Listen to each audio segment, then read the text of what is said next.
Hello my YouTube family. So ఈ vlog వచ్చేసి నా ప్రీవియస్ వ్లాగ్కి కంటిన్యూషన్ అనమాట. నేను మీతో షేర్ చేసుకున్నాను కదా లాస్ట్ వ్లాగ్లో, మేము బహ్రెయిన్ నుంచి కంప్లీట్గా ఇండియా వచ్చేస్తున్నాము అని చెప్పేసి.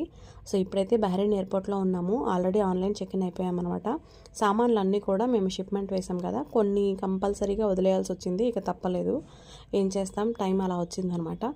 సో ఇదైతే Gulf air direct flight book చేసుకున్నాము. 4 అవర్స్లో మనం హైదరాబాద్లో ఉంటామన్నమాట. సో అది ఇంకా బహ్రెయిన్ నుంచి వచ్చేటప్పుడు ఫుల్ ఎమోషనల్ అయిపోయాను. ఎందుకంటే 5 ఇయర్స్ బాండింగ్, అది చిన్న విషయం ఏం కాదు. చాలా నేర్పించింది నాకు బహ్రెయిన్. స్ట్రాంగ్గా ఎలా ఉండాలి, కొత్త థింగ్స్ ఎలా నేర్చుకోవాలి, కొత్త వంటలు ఎలా నేర్చుకోవాలి, అండ్ అలాగే నన్ను ఇబ్బంది పెట్టే సిచ్యువేషన్స్ నుంచి నో అని ఎలా చెప్పగలగాలి, అవన్నీ కూడా నాకు బహ్రెయిన్ నేర్పించింది. సో అదనమాట, నేను చాలా ఎమోషనల్ అయిపోయాను. అంటే ఇంత తొందరగా బహ్రెయిన్ నుంచి వచ్చేయాలని అనుకోలేదు, బట్ పరిస్థితులు అలా వచ్చాయి.